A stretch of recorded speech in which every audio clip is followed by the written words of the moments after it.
오늘 우리에게 주신 하나님의 말씀은 마태복음 6장 6절부터 8절까지의 말씀입니다.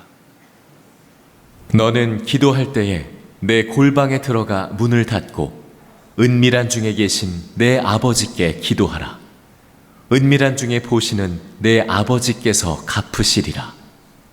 또 기도할 때에 이방인과 같이 중언부언하지 말라. 그들은 말을 많이 하여야 들으실 줄 생각하느니라. 그러므로 그들을 본받지 말라. 구하기 전에 너희에게 있어야 할 것을 하나님 너희 아버지께서 아시느니라.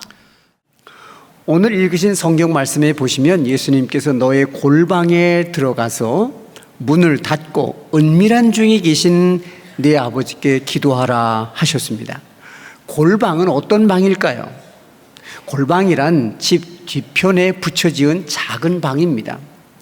일상생활을 위한 방은 아니고 특별한 목적을 위해서 지은 방입니다. 경건한 유대 랍비들은 그런 골방에 들어가서 조용히 성경을 읽으며 묵상하며 기도했습니다. 예수님께서 골방에 들어가서 기도하라고 하시는 데에는 평범하지만 기쁜 뜻이 담겨 있습니다. 기도는 사람에게 하는 것이 아니고 하나님께 하는 것이고, 기도는 사람과 상대하는 것이 아니고 하나님과 교제하는 것이기 때문입니다. 그래서 예수님께서 골방에 들어가서 문을 닫고 기도하라고 말씀하셨습니다. 문을 닫으라고 하십니다. 우리 신자들은 이 세상이 아무리 좋아 보여도, 아무리 좋은 일이 많고 사업이 잘 되고 즐거운 일이 있어도 때로 세상에 대해서 문을 닫아야 됩니다. 이 세상의 아름다움, 이 세상의 평화, 이 세상의 행복은 얼마나 약하고 얼마나 사라지기 쉬운 것인지, 그 행복이 곧 불행으로 바뀔 수도 있고 그 평화가 곧 불안이 될 수 있기 때문입니다. 그래서 예수님께서 너희는 문을 닫고, 그리고 골방에 들어가 문을 닫고 기도하라고 하셨습니다. 우리가 세상에 대해서 눈을 감고 귀를 닫고 마음을 닫고 그리고 골방에 들어가서 홀로 있어서 하나님과 함께 있으라고 말씀하십니다. 내가 홀로 있을 때, 그때는 내가 홀로 있는 것만이 아닙니다. 내가 세상에 대해서 문을 닫고 홀로 있을 때 하나님이 나를 찾아와 주시고 나와 함께 계십니다. 내가 홀로 있어서 하나님을 생각할 때 하나님께서 우리를 독차지해 주십니다. 나를 1대1로 만나 주시고 하나님께서 가장 좋으신 것을 우리들에게 보여주시고 들려주시고 알게 해 주시는 것입니다. 예수님께서 말씀하신 이 골방이란 특별한 장소이기도 하지만 사실은 우리가 마음만 먹으면 어디든지 다 골방이 될 수가 있습니다. 예배당, 기도실, 산이든 바다든 도시이든 시골이든 어디든지 내가 나의 기도하는 골방을 차릴 수가 있습니다. 집 안방, 거실, 부엌, 직장 사무실, 자동차 안, 정원, 이 세상을 피해서 내가 하나님과 홀로 함께 있을 수 있는 곳이면 어디든지 나의 골방이 되는 것입니다. 하나님의 사람이란 어떤 사람입니까? 하나님의 사람은 하나님과 만나는 것을 즐거워하고 하나님과 교제하는 기도를 즐거워하는 사람입니다. 정말 하나님과 동행하는 사람은 어디서든지 언제나 나의 골방에 들어가서 하나님을 만나는 사람입니다. 창세기 13장에 보시면요, 아브라함과 롯이 갈라져서 각자의 길을 가는 장면이 나오는데, 조카 롯은 도시의 환락을 좋아해서 소돔성으로 들어갑니다. 그러나 아브라함은 떡갈나무 숲속에서 돌단을 쌓고 기도하는 것을 선택했습니다. 아브라함은 화려하고 번잡한 도시의 이 환락보다 숲속의 조용한 방에서 하나님과 함께 있는 것을 더 좋아했습니다. 야곱은 광야에나 목초지에서 또 시내가에서 기도하는 걸 좋아했고, 이삭은 들에 나가서 홀로 묵상하는 것을 즐겼습니다. 모세는 호렙산에서 하나님을 생각하다가 하나님의 불꽃을 보았습니다. 엘리야는 로뎀 나무 그늘에서 기도할 때 천사가 내려와 그를 어루만져 심신의 상처를 치료하고 회복시켜 주셨습니다. 예수님은 감람동산 그리고 갈릴리 호숫가에서 기도하셨습니다. 성경 속에 하나님의 사람들은 각자 자기의 기도처가 있었습니다. 하나님과 단둘이 만나는 골방이 있었습니다. 하나님을 만나는 거룩한 장소, 곧 성소가 있었습니다. 우리 신자들에게는 어디서든지 우리가 하나님을 단둘이 만나는 이 성소를 차릴 줄 알아야 됩니다. 그래서 예수님께서 너의 골방에 들어가라 그랬어요. 너의 골방. 우리들의 골방이 있어야 됩니다. 저는 목회하면서 매주 목요일이나 금요일이 되면 만사를 다 제쳐놓고서 시골 수도원으로 달려갔습니다. 수도원으로 향하는 제 마음은 초등학교 다닐 때 소풍 가는 즐거운 마음보다 더 즐겁고 사랑하는 사람을 만나서 데이트하는 것보다 훨씬 더 즐겁고 행복한 일이었습니다. 고요한 산속 마을의 작은 방에 저는 홀로 있을 때 아무도 없지만 제가 홀로 있을 때 하나님이 제 곁에 저와 함께 계셨고 하나님의 임재를 온전히 느낄 수가 있었습니다. 제가 기도방에 혼자 있을 때 하나님께서 당신의 세계를 열어주시고 당신의 생각을 주시고 말씀해 주시고 글도 주셨습니다. 성소에 홀로 있을 때 내가 있는 그 방은 하나님의 임재로 충만했습니다. 어떤 때에는 홀로 방에 있을 때에 하나님이 정말 당신의 천국의 문을 활짝 여시고 은혜와 진리의 계시를 막 쏟아 부어주시는 것을 감당할 수 없을 정도로 느꼈습니다. 수도성자 베네딕토는 말하기를 독방은 하늘이다. 독방에서 하늘을 본다고 말을 했는데 정말 꼭 맞는 말입니다. 독방은 작은 방이죠. 인간적으로는 정말 답답한 방입니다. 거기서 뛰쳐나오고 싶은 방입니다만 그러나 우리가 이 작은 방에서 하나님을 생각하고 기도한다면 여기서는 작지만 하늘을 보는 방입니다. 천국이 열리는 방입니다. 그래서 예수님께서 너의 골방에 들어가서 기도하라고 말씀하셨습니다. 신자는 하나님과 내가 단둘이 만나는 이 기도의 골방을 차릴 줄 알고 이 골방에 들어가는 것을 즐거워하는 사람입니다. 영국의 철학자 C.S. 루이스가 처음에 회심하고 신앙생활을 열심히 하면서 쓴 글에 보면 진정한 그리스도인과 그렇지 않은 형식적인 교인의 기본적인 차이를 말합니다. 진정한 그리스도인은 규칙적으로 시시때때로 하나님과 만난 개인의 기도 시간을 갖고 있는 사람입니다. 그러나 형식적인 교인은 그런 시간을 갖지 않는 사람이라고 말했습니다. 정말 하나님을 경외하고 하나님과 동행하는 사람은 예수님의 말씀하신 그 기도의 골방에 들어가는 것을 제일 행복한 줄로 아는 사람입니다. 제가 몇 년 전에 비행기를 타고 유럽을 가는데 제 옆에 서양 백인 부부가 앉아 있었습니다. 비행기가 한 30분 또 갔는데 그 부부는 가방에서 무슨 그림책을 꺼내더니 그 그림책을 무릎 위에다 올려놓고 그림책을 바라보고 두 손으로 그 그림책을 이렇게 어루만지기도 하고 또 입을 맞추기도 하고 또 가슴에 대기도 하고 또 눈을 감기도 하고 하는 것을 보았습니다. 저는 그 책을 제가 보았더니 그 책은 예수님의 초상화가 그려져 있는 아이콘 책이었습니다. 제가 목사인 그로 그들의 행위에 깊은 관심을 가지고 바라보았고 제가 그분들에게 이렇게 물었습니다. 당신들은 지금 무엇을 한 것입니까? 라고 물었더니 남자분이 하시는 말씀이 지금 우리는 방금 천국에 다녀왔습니다 라고 대답하는 것을 들을 때 순간 마음속에서 깊고 신선한 감동을 받았습니다. 저는 그분들이 기도했다고 그렇게 대답할 줄로 알았습니다. 그런데 천국에 다녀왔다고 하는 것이었습니다. 저는 그 순간 깨달았습니다. 기도는 천국에 들어가는 것이구나. 그분들은 어디서나 기도 시간이 되면 예수님의 초상화만 보아도 곧 자기들이 천국에 들어가는 것이라고 고백을 했습니다. 예수님께서 우리들에게 골방에 들어가라고 하는 그 특별한 이유를 우리가 알 수가 있습니다. 성인 베네딕토는 말하기를 기도는 천국에 들어가는 가장 쉬운 길이다. 그러나 내가 천국에 들어가기 전에 주님은 내 마음을 이미 천국으로 만들어 주신다고 말을 했습니다. 기도의 골방은 천국입니다. 기도는 천국에 들어가는 방법입니다. 기도하면 벌써 내 마음이 천국이 되는 것을 여러분도 늘 경험할 수 있기를 바랍니다.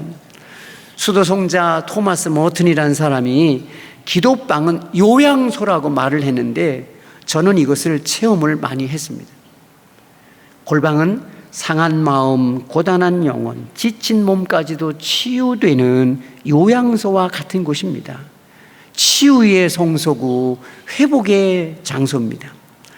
천사가 엘리야의 지치고 상한 온 영혼을 어루만져 주신 같이 우리가 기도의 골방에 들어갈 때 주님께서 우리의 마음과 영혼과 우리의 몸까지도 따뜻하게 어루만져 소생시켜 주시고 치료해 주시는 것입니다. 예수님께서 제자 나다나엘을 처음 만나셨을 때 너는 참 이스라엘 사람이다 하고 말씀하셨습니다. 그때 나다나엘이 주님 나를 어떻게 아십니까? 하고 묻습니다. 예수님이 대답하시기를 내가 무화과 나무 아래에 있는 것을 내가 보았다고 하셨습니다. 이것은 제자 이 나다나엘을 향한 예수님의 아주 극찬이었습니다. 이스라엘 사람으로서 가장 좋은 모습은 무화과 나무 그늘 아래에서 성경을 읽으면서 묵상하는 것입니다. 그래서 예수님이 내가 무화과 나무 아래에 있는 것을 보았다고 하신 말씀은 나다나엘에게 있어서 가장 좋은 모습을 보았다는 말씀입니다. 우리 신자로서 가장 좋은 모습, 가장 아름다운 모습은 어떤 모습입니까? 좋은 옷을 입고 자랑할 때입니까? 아니면 돈을 많이 벌 때입니까? 아니면 좋은 자동차를 타고 다닐 때입니까? 아니면 지난달에 산 아파트 값이 갑자기 치솟아서 부자가 된 때입니까? 정말 하나님과 동행하는 신자라면 신자의 가장 좋은 모습은 골방에서 하나님과 단둘이 만나서 교제를 나누는 기도하는 모습입니다. 마태복음 6장 6절에 보시면 예수님께서 너는 기도할 때에 내 골방에 들어가서 문을 닫고 은밀한 중에 계신 내 아버지께 기도하라고 말씀하셨습니다. 이 은밀한 중에라는 말은요, 더 쉽게 말하면 하나님하고 나하고 단둘이 있을 때라는 것을 뜻합니다. 다른 사람 개입하지 않고 이 세상 어떤 것도 하나님과 나 사이에 방해하지 않는 단 둘이만 있을 때라는 것을 의미하는 말입니다. 모턴의 말에 의하면 은밀한 중에 하나님께서는 나 하나를 온전히 독차지하신다는 말을 했습니다. 우리가 하나님과 단둘이 있을 때 하나님이 나를 독차지하십니다. 하나님께서는 내가 이 세상의 그 어떤 것도 사랑하지 않고 하나님 한 분을 사랑하기를 바랍니다. 그래서 하나님께서 오늘 예수님께서 말씀하시기를 골방에 들어가서 은밀한 중에 하나님을 만나라고 말씀을 해 주셨습니다. 또 6절 말씀 끝에 보면 은밀한 중에 계신 내 아버지께서 갚아주시리라고 말씀을 하셨습니다. 이 갚아주신다는 말은요, 하나님께서 우리들에게 꼭 보여주고 싶은 것을 보여주시고 들려주고 싶은 것을 들려주시고 내게 알게 하실 것을 꼭 알게 해 주신다는 것입니다. 이 세상에서는 얻을 수 없는 가장 좋은 것을 하나님께서 우리들에게 주시겠다는 약속의 말씀입니다. 우리는 이 세상과 세상 사람들과 너무 많은 말을 하고 삽니다. 이 세상에서 너무 많은 말을 듣고 삽니다. 텔레비전에서, 전화기에서, 시장터, 거리에서 수많은 사람들을 만나고 수많은 사람들의 말을 많이 듣습니다. 그렇기 때문에 우리는 하나님의 세미한 음성을 못 들을 때가 많습니다. 그러나 우리가 이 세속의 소리를 떠나서 골방에서 홀로 있을 때 하나님께서는 내게 오셔서 세상의 소리가 아닌 하나님의 음성을 들려주시는 것입니다. 어거스틴은 말하기를 우리가 은밀한 중에 하나님과 함께 있을 때에는 하나님이 나만 사랑하시고 이 세상에서 나를 제일로 사랑하는 그 사랑을 알게 된다고 말을 했습니다. 우리가 골방에서 하나님과 단둘이 만날 때 하나님께서는 당신의 마음속에 있는 가장 비밀한 것을, 가장 좋은 것을 우리에게 알게 해 주신다는 말씀입니다. 기도해서 나의 어떤 소원을 이루는 것 이전에 기도 자체가 특권이요, 또 즐거움입니다. 제가 저 스코틀랜드에서 처음에 유학 가서 공부를 할 때 첫 학기, 두 번째 학기는 정말 너무 힘들어서 하루하루 절망스럽고 죽을 것 같았습니다. 이렇게 살다가는 공부도 실패하고 또 한국에도 못 들어가고 여기서 죽일 거구나 하는 절망감이 엄습해 왔습니다. 어느 날 도서관에 가서 공부를 하는데 너무 지쳐서 오늘 하루를 다 살지 못할 것 같았습니다. 그래서 제가 엎드려서 예수님, 이 순간에라도 오셔서 저를 붙들어 주시고 살려주셔야 됩니다. 더 이상 걸어갈 수가 없습니다.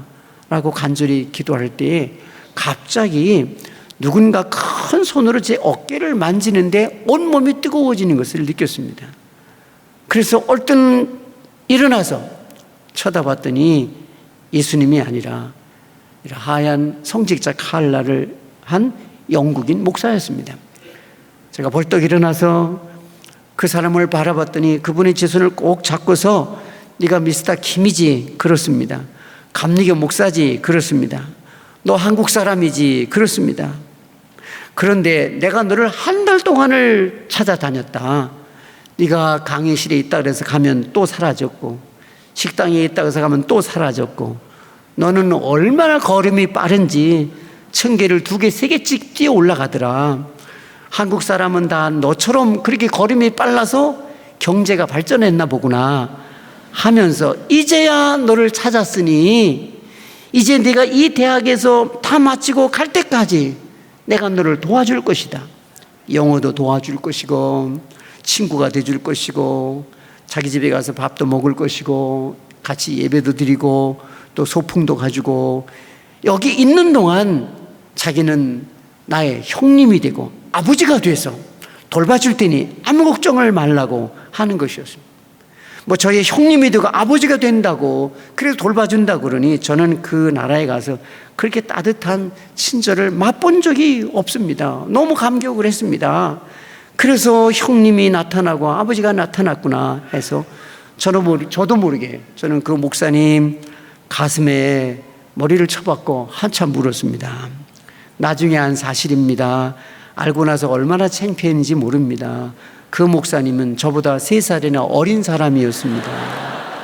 도대체 얼굴에 수염이 많이 나서 나이를 알아볼 수가 없었던 것입니다. 그 목사님이 저와 작별할 때 제 손에 기도 시간표를 하나 주고 갔습니다. 그 대학의 대성당 한 구석에 작은 기도방이 있는데 그 기도방에서 매일 아침 8시, 저녁 6시에 감리교 학생들의 기도회가 있다는 것인데 저에게 거기 오라고 초청을 했습니다. 제가 그 다음날 아침에 일찍이 그 기도방에를 갔습니다. 그 기도방에 들어갔더니 몇 학생이 그 목사님도 벌써 와서 기도를 하고 있었는데 그 기도방에 들어가는 순간 이 기도의 방에서 내가 살아나겠구나. 여기 들어가면 내가 소생하겠구나 하는 그런 영감이 왔습니다. 저는 정말 그 기도방에서 아침 저녁 들어오고 나갈 때 나는 부활했고 소생했고 치유됐고 회복이 됐고 온갖 은혜를 얻었습니다. 그 기도실에만 가면 아무것도 두려운 것이 없어졌습니다. 평안과 지혜와 능력과 사랑을 얻었습니다. 용기를 얻었습니다. 존 웨슬리의 말대로 기도는 하늘에 들어가는 통로였습니다. 그의 말대로 기도는 하늘의 모든 선물을 얻는 문이었습니다. 기도는 신비로운 천국의 보물 창고를 여는 것과 같았습니다. 저는 아들만 내십니다. 요즘에 아들만 내시면 금메달입니까? 은메달입니까? 목메달입니다. 차라리 목메달을 주는 게 낫다는 것이죠. 뭐 딸이 없는데 무슨 재미가 있겠습니까? 그런데 이 아들 넷이 다 내 몸으로 낳은 것이냐면 아닙니다. 제가 그렇게 무식한 사람은 아닙니다. 둘은 제가 낳고 둘은 다 자란 거 제가 양자해서 목사를 만들었습니다. 근데 제가 낳은 아들 둘은 이 부모에게 고마운 걸 몰라요. 제 둘째 아들 새끼는 지금 6개월째 전화가 없습니다. 그래서 저 아프리카에 그 아들 넷 중에 저 아프리카에 흑인 까만 아들이 있어요. 근데 그 아들은 고아하고 거지였거든요. 쓰레기장에서 지렁이를 캐먹고 수박 껍데기를 주워 먹는 것을 제가 만나서 목사가 됐습니다.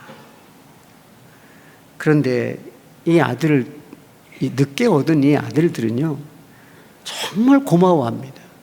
자기들은 고아였고 거지였고 죽을 것이었는데 제가 아들을 삼아서 이렇게 목사가 되게 해줬으니 정말 고마워서 그걸 갚기 위해서 노력을 합니다. 아프리카에 있는 그 까만 아들은 일주일에 한두 번은 꼭 전화를 합니다. 전화해서 아버지, 다디 불러요. 왜? 그러면 꼭 두 가지를 묻습니다. 첫째, 아버지가 건강하시냐? 내가 낳은 아들, 첫째 며느리도 의사인데 걔들은 날 보고 건강하냐고 물어본 적이 없습니다. 어디 아프다 그러면 아빠 말도 하지 말라고, 병원에 가면 아빠보다 더 아픈 사람 더 많다고, 참으라고. 근데 이 까만 아들은요 멀리 아프리카에서 전화해서 아버지 어디 아프시냐? 그래, 내가 아프면 어떡할 건데 네가 날 병원을 데려가니 약을 주냐 돈을 주냐? 말만 하래요. 기도하면 다 난대요. 그래서 건강하게 삽니다. 두 번째 묻는 것은요, 교인 중에 속색이는 교인이 있느냐? 아니 있으면 어떡할 건데 네가 때려줄 거냐? 어떡할 거냐? 이름을 적어 보내래요.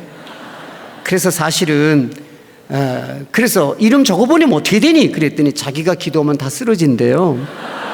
그래서 제 설교 노트에 속색이는 교인 이름을 많이 적었습니다.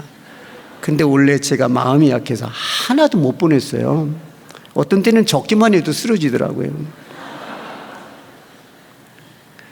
근데 이 까만 아프리카에 있는 아들 고아하고 거지였습니다. 제가 아프리카에 한 4개월 살았는데 있는 동안 어느 날 밤에 저를 찾아왔습니다. 자기 인생의 이야기를 다 하는 것입니다. 아버지가 장관이었고 어머니도 교사였고 말하자면 감리교 장로들이었습니다. 어느 하루에 굴대타가 일어나서 자기가 보는 사이에 부모가 다 총살당해서 죽고 고아가 되고 거지가 됐는데 쓰레기 더미에서 살면서도 한 번도 어머니의 기도 제목, 어렸을 때 자기 기도 제목을 잊은 적이 없이 계속해서 기도한 것입니다. 그것은 곧 하나님 나를 감리교 목사 만들어주세요 하는 기도였습니다. 고아가 되고 버림을 받고 거지가 되어도 하나님께 감리교 목사가 꼭 되어달라고 하는 되게 그 기도는 잊은 적이 없고 빼먹은 적이 없습니다. 저를 만났을 때 마음속에서 뜨거운 감동과 함께 하나님이 음성을 들었답니다. 이 파스토 킴을 따라가라. 그가 너를 신학교에 보내줄 것이다 하는 음성을 들었다는 것입니다. 그래서 제가 신학교에 보내서 목사가 됐습니다. 여러분, 세상이 우리의 동서남북을 다 막아도 우리의 하늘은 아무도 막을 수가 없는 것입니다. 우리의 기도를 아무도 막을 수가 없습니다. 기도는 우리의 특권이고 기도는 하늘로 가는 문이요, 보물 창고를 여는 열쇠가 되는 것입니다. 제가 시골 수도원에 가서 지낼 때엔 산 동네 닭들이요, 아직도 캄캄한 밤 3시, 4시인데 소리쳐 울어댑니다. 닭 울음소리에 잠이 깨는데 그 소리가 싫지 않습니다. 밤 3시, 4시 아주 깜깜한 때에 닭이 소리쳐 우는데 마음이 평안하고 반갑고 좋고 고맙습니다. 언젠가 제가 동네 닭에게 가서, 산골 동네 닭에게 가서 물었어요. 너는 왜 아직도 깜깜한데 그렇게 잠도 안 자니 왜 소리쳐 울어대는 거야? 이유가 뭐야? 그랬더니 닭이 하는 말, 너는 목사가 왜 그것도 모르냐? 내가 울어야 캄캄한 어둠이 물러가는 것이야. 만일 내가 울지 않으면 어둠은 결코 물러가지 않을 거야. 아직도 깜깜하지만 내가 소리쳐 노래하기 때문에 동쪽에 태양이 떠오르는 것이야. 이제 알았니? 하는 것입니다. 여러분, 이건 역사적 사실이 아니라 내 영적 상상이니까 오해하지 마시길 바랍니다. 저는요, 정말 어떻게 밤에 캄캄함이 물러가고 날마다 태양이 뜨는지를 닭을 바라보면서 영적인 깨달음을 얻게 됐습니다. 여러분, 세상이 어두워지고 우리 마음이 빛을 잃을 때에, 인생의 환란이 엄습할 때에 골방에 들어가 영혼의 부르짖음으로 기도하면 인생의 어둠이 물러가고 의의 태양빛이 비춰올 줄로 믿습니다. 우리는 기도방에 자주 들어가야 됩니다. 요즘 실록의 계절이 되어서 참 좋습니다. 저는 꽃 피는 봄 산도, 또 실록의 여름 산도, 열매 맺는 가을 산도 좋지만 겨울에 겨울산을 좋아합니다. 겨울에 겨울산에 들어가면 겨울산은 영적인 분위기에 휩싸여 있는 것 같습니다. 찬바람이 불고 눈보라가 치고 추워지면 겨울산은 일체의 활동을 멈춥니다. 푸른 잎사귀를 다 내려놓고 깊은 침묵의 세계로 들어갑니다. 깊은 침묵의 세계로 들어간 그 겨울산은 기도하는 것 같습니다. 산 전체가 예수님의 말씀하신 골방에 들어가서 하나님의 품에 안기고 쉬는 것 같이 느껴집니다. 그래서 겨울산은 아주 고요합니다. 겨울산은 추운 겨울에 대해서 반대하지도 않고 미워하지도 않고 불평도 원망도 하지 않습니다. 그저 말이 없이 깊은 침묵 속에서 하나님께 모든 것을 내어 맡기고 하나님 품 안에서 쉬고 있는 것입니다. 그렇게 3, 4개월 깊이 침묵하면서 겨울산은 사나운 겨울 추위를 넉넉히 이겨내고 꽃피는 찬란한 봄을 맞이합니다. 우리에게 겨울 같은 환란이 닥치면 겨울산처럼 멈추고 골방에 들어가서 주님과 단둘이 만나면 되는 것입니다.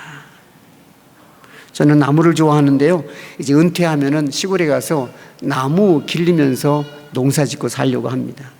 제가 좋아하는 나무, 첫째는 떡갈나무고 두 번째는 소나무입니다. 그런데 이 소나무는 참 대단한 나무입니다. 소나무는 겨울이 되면 모든 나무들이 잎사귀를 다 버리고서, 그리고 회색으로 검은색으로 있는데 소나무만큼은 겨울에도 늘 푸른 빛을 가지고 깊은 향기를 품고, 그래서 겨울의 소나무는 더 솔향을 더 풍겨냅니다. 솔잎을 손톱으로 하나 깨뜨려서 코에 냄새를 맡으면 머리까지 상쾌한 거예요. 그리고 고매한 멋을 가지고 있습니다.